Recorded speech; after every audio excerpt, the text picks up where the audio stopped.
They bring in honey badgers to kill them. That's what we should do here. Bring in honey badgers and train them Arabs only. This is what feral, inbred barbarians who marry their cousins look like after 1,400 years. How many Jews do that? You never see Jews do that. Once the temple my family belonged to when I was a little boy, they got a new Torah and they marched it around the block outside. And that was the extent of anything I've seen Jews do on the outside, just So walking around with the brand new Torah. were they chasing police down the block and screaming, "Come back, you cowards!" with the Torah? Nope, it was, you didn't hear a sound. It was quiet. It was, they were holding the Torah as if they were presenting it and walking around the block with about maybe 100 temple members. Did they take the Torah and kill a Christian boy and use his blood to bake matzahs? No, and when you realize how stupid that sounds, because Jews are committed to eating kosher food, I don't think people chew their cud, and I don't think people have a cloven hoof. So that ridiculous story is, it's impossible on the face of it, because if you did eat people, if you're a cannibal, they wouldn't be kosher.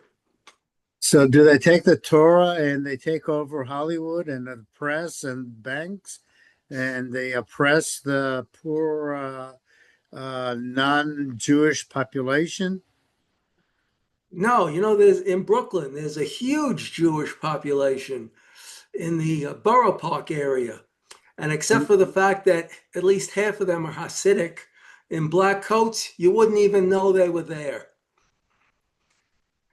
Muslims, So, you always know they're there because they want you to know they're conquering you.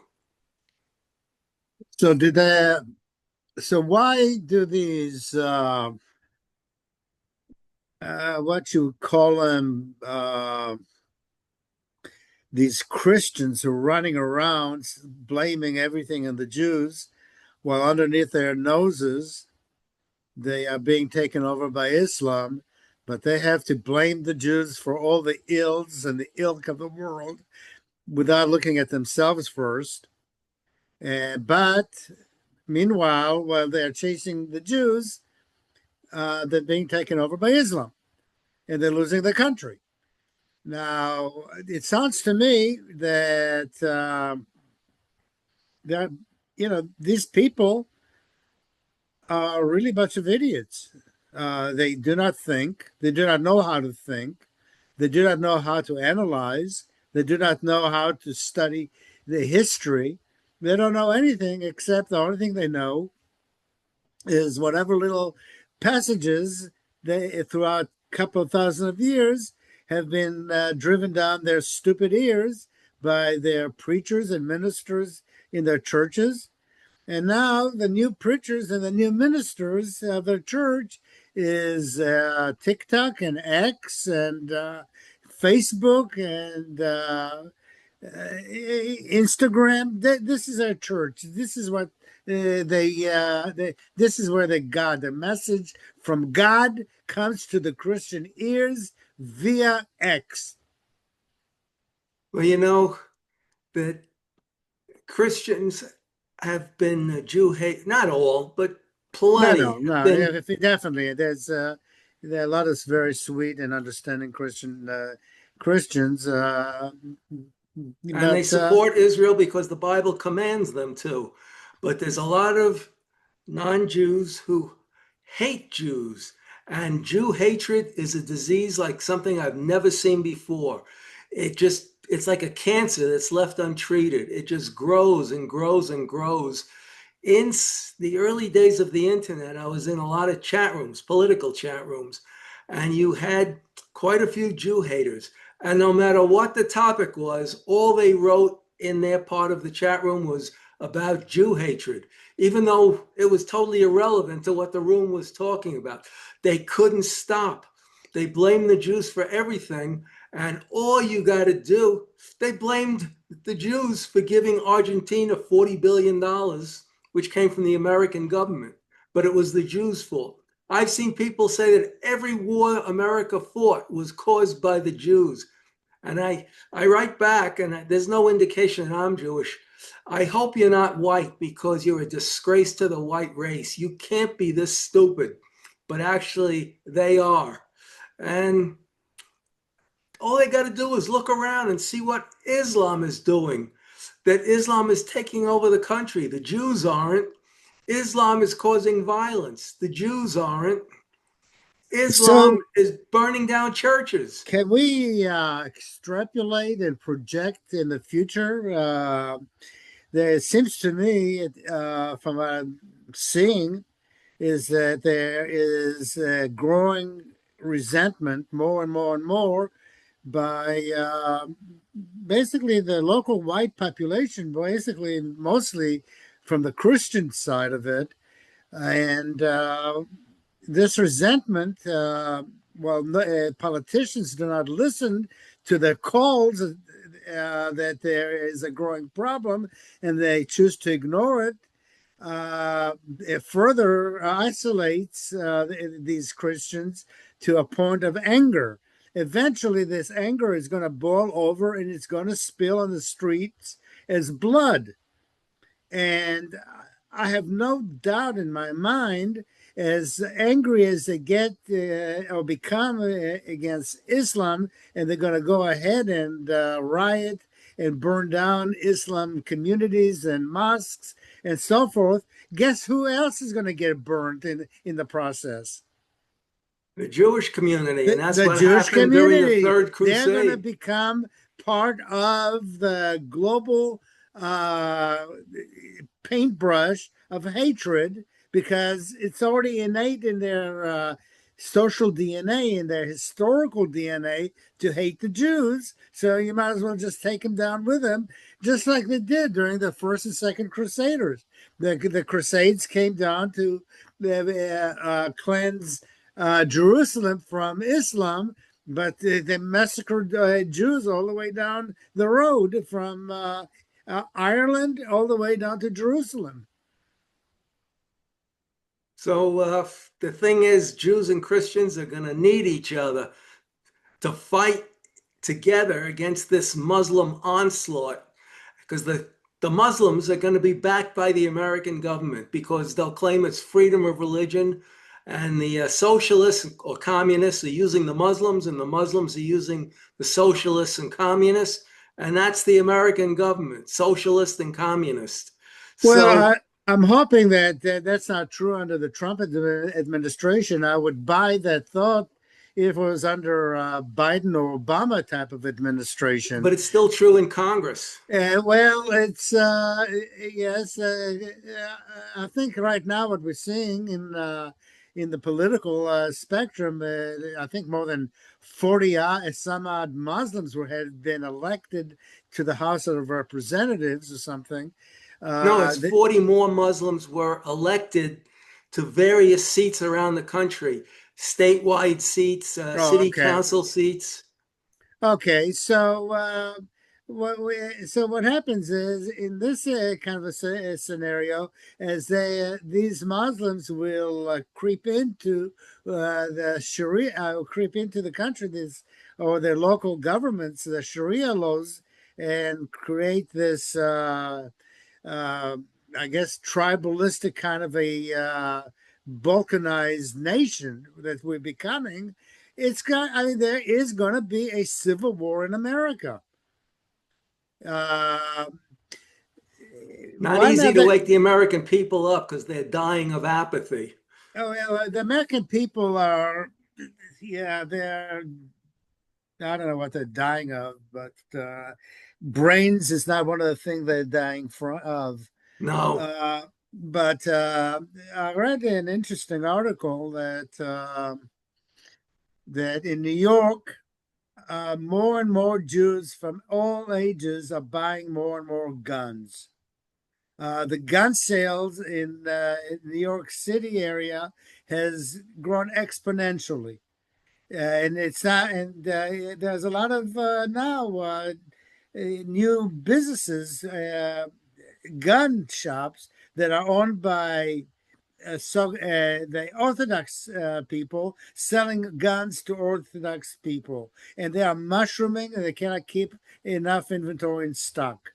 And the ones who are buying guns now are the elderly, the rabbis, the young people. They are stocking up because they are scared that once this Muslim takes over government in New York City, the police is going to stand down and they're not going to protect them. So the Jews are going to end up having to protect themselves. Guess what? At this point in time, I think they're at least a decade too late, but at least they're doing it. They should have done it a long time ago. They should have done that right after Rabbi Kahana was assassinated. The Jews at that point in time should not have buckled down like a bunch of cowards before the FBI. They should have gone out and gone after the Muslims who did it. Yeah, but the Jews then didn't care if Rabbi Kahana got it because when they were interviewed, they said Rabbi Kahana didn't represent us. So they were actually glad he got it because they had the opposite, 180-degree opposite political opinion of Rabbi Kahana. And yes, I saw a video on YouTube of Hasidic Jews taking their black sport jacket off, and it was at a downstairs shooting range learning how to shoot pistols. Good. So, They need good, excellent. They need to shoot AK-47s. They need to mend their roofs in Borough Park in Williamsburg. And if anybody comes around their synagogues or the schools or whatever that they don't belong, so they die of lead poisoning. It happens. You know, lead poisoning is a dangerous poisoning to die from. But they need to do it. They need to send out the message that if you're going to screw around with the Jews, you are going to be dead. You're not going to come out of it happy, and your mom is not going to have a nice day out of it. They have to go ahead and because of the police are standing down. They're not doing anything about it, and also the prosecutors, the county prosecutors, and the judges, they use lenient uh, sentences to the perpetrators who have done harm to the Jewish people. And the message has to be out there that these people who are going to create harm to the Jews are either going to face the Jewish justice, or the Jews are just going to end up having to move out of the country. And guess what? If they move out of the country, America will definitely 100% collapse, like every other country in the world that lost Jews in their population. Every country, every empire that lost Jews in their population because of pogroms and wars and anti-Semitism and whatever, have turned out now to be nothing but third world nations. They're not, yeah, they centuries ago, the Prime Minister of England, Cromwell, after they expelled the Jews out of England, their economy collapsed. He was begging the Jews to come back. Yeah, definitely. He knew that the Jews will bring in wealth and finance and monies, so he can build his navy. So the question is, I'm going to ask you now, is that how many American GIs died fighting Germany in World War II? I know how many fought and died fighting Germany and Japan. I don't know Germany alone. I think Germany was about 280,000. You're close. It's a very good guess. I mean, it's 250,000 American GIs. lost their lives. Okay, and the war ended. Hitler died. Germany surrendered, and that was the end of Nazism, right? But now what happens is, how is it Americans can celebrate Hitler, celebrate Nazism when they're not too far away ancestors, 250,000 of them died fighting the war to keep these knuckle brains alive so they can go ahead and protest against the Jews by idolizing Hitler. From my standpoint, although the war ended against Germany, the war should have never ended against Nazism. These people, these Americans, who have absolutely no soul in their bodies.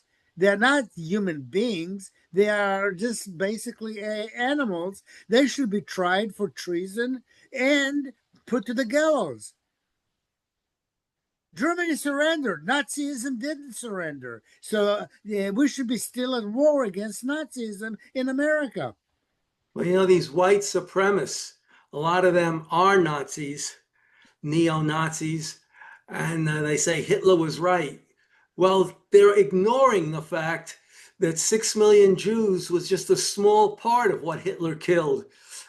As many as 50 million white people, Europeans, lost their lives because of Nazi Germany, including 8 million Germans, 4 million who were soldiers, and another 4 million who were killed in the bombings, who were civilians.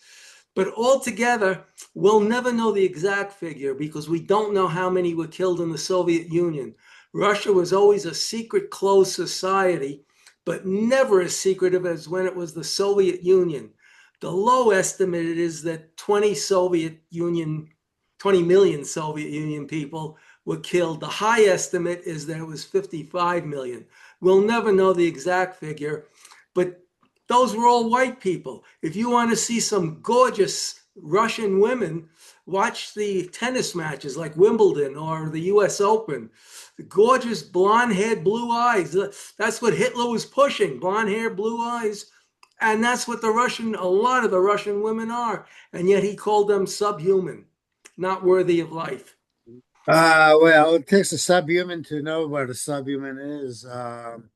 But at any rate, was yeah, one of the things that I'm going to talking about Russia is that Russia's war with Ukraine. The Russians have captured territory in Ukraine, and they took the children out of Ukraine and brought them into Russia. So there's like more than 1 million kidnapped Ukrainian children in Russia right now.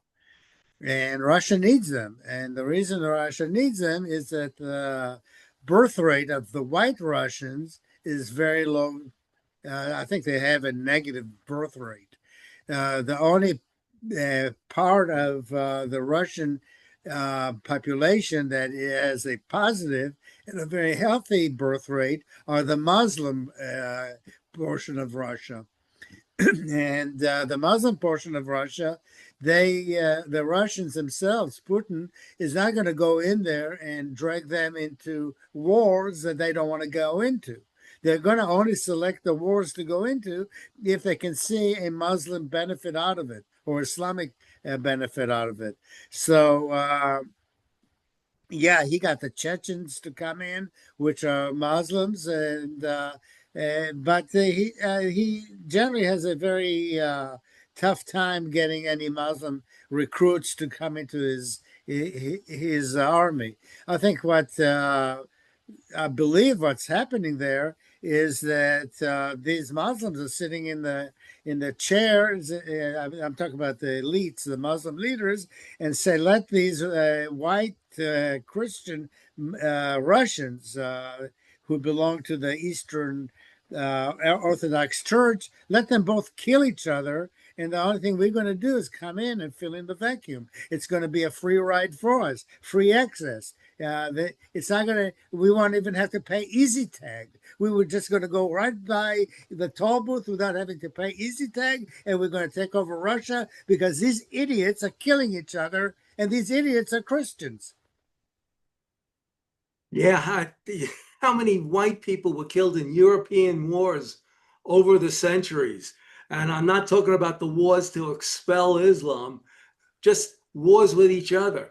If you have a Right. little habit trail for rats, that's where you could build like an apartment building for them, and you put four rats in, nice and peaceful. You put 24 rats in, and they fight and they tear each other apart for space. And that's what Europe is like. It's a lot of small countries with big populations, and when you have that, just like lower animals, they can't get along and they try to kill each other.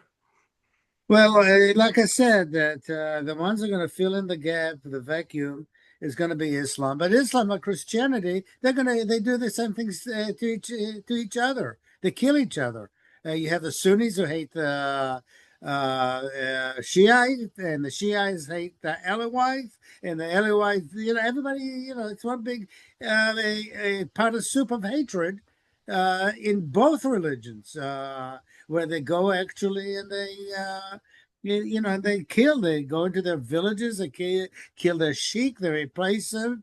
Uh, the problem is it's also spilling into Israel, where you have Arab towns, and then in Israel, in the Arab towns, these Arabs are killing each other all the time. There's shootings, and it's like living in Chicago, in the south side of Chicago. Living, yeah, it's self-elimination. Uh, The problem is the birth rate is greater than the kill rate in a lot of these places.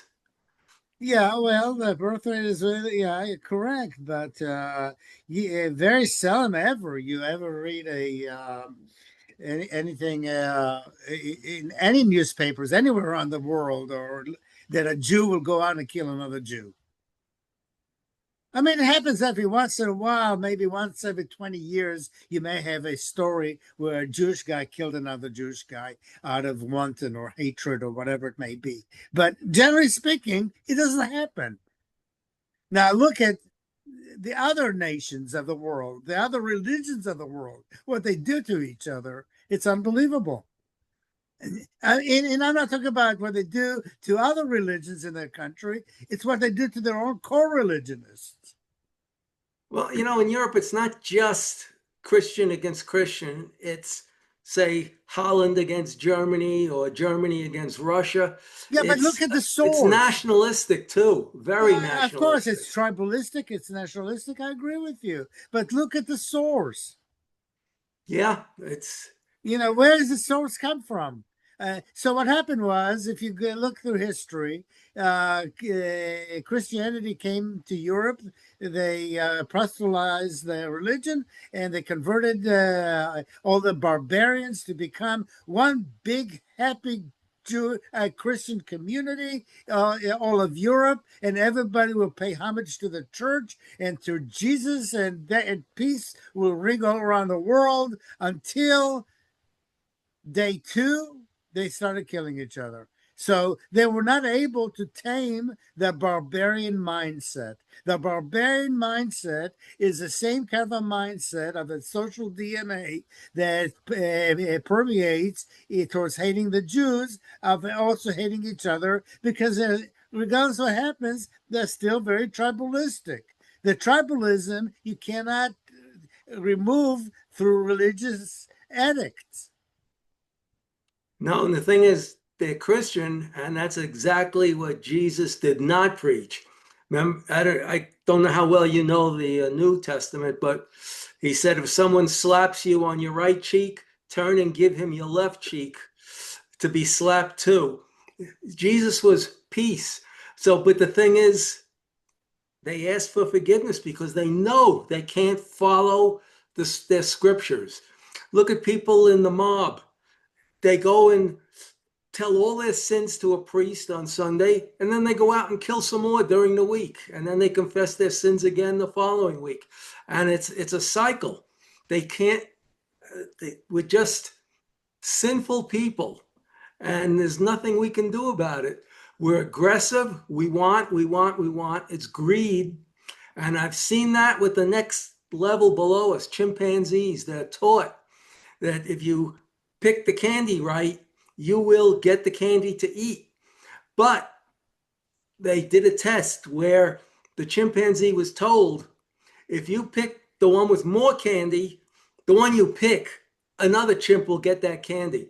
And they always picked the one with the most candy because they couldn't stop being greedy, even though they didn't get it. They didn't understand the concept.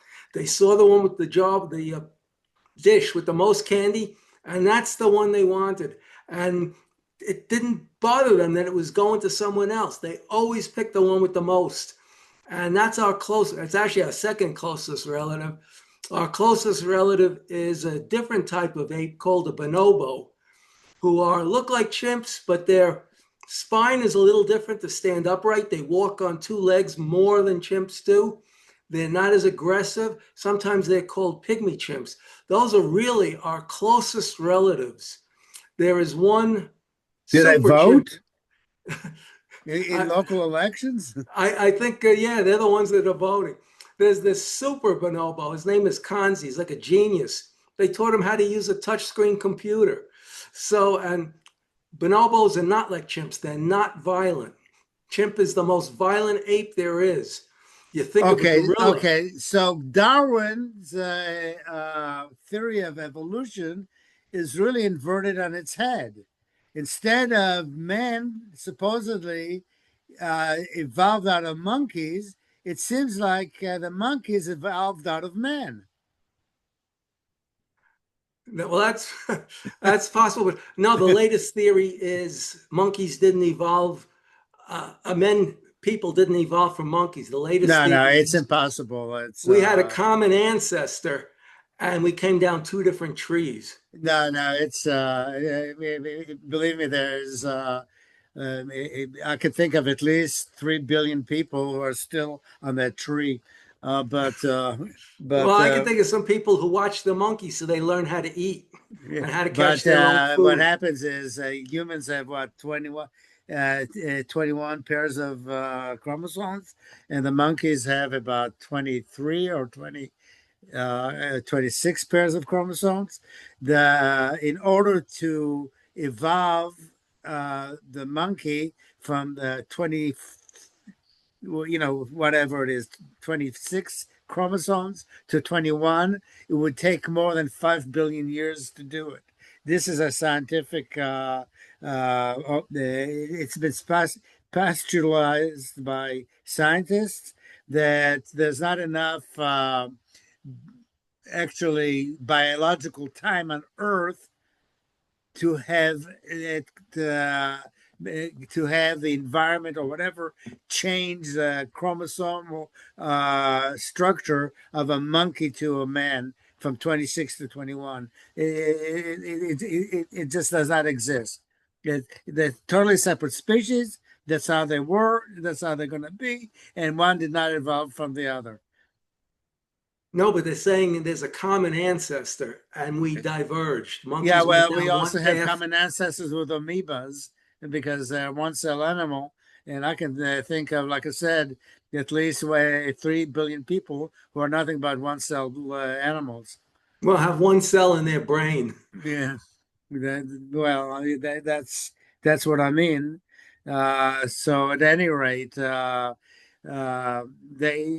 just, people don't change. The times will change, technology will change, the military art.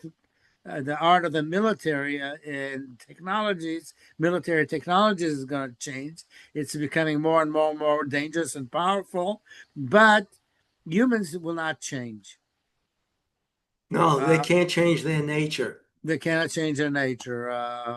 If they were able to, and I don't understand why there's so many people say, well, these are not educated people. We need to educate them. We need to bring in enlightenment, and that's a bunch of BS because in the 1920s and 30s, the most highest sophisticated, intellectual and educated country in the world was Germany. They had more scientists per capita and more engineers and really enlightened people, philosophers. And by the end of the 1930s, look what they turned out to be with Yeah, all their yeah. massive amount of education. Don't forget during the war how advanced Germany was, even without their Jewish scientists who came here and made the atomic bomb. They they had jets, they had rocket planes, they had missiles, the V-2, Yeah. and American GIs broke into this airplane hangar, and in the airplane hangar was a flying saucer. The Germans were working on a flying saucer when the war ended. No, really? No. Yeah, you see, yeah, I mean, Germany is a very advanced as far as technology, very advanced country in the world. But it's really amazing that that the people that they were so hell bent in eradicating, erasing from the face of the earth, which was the Jews.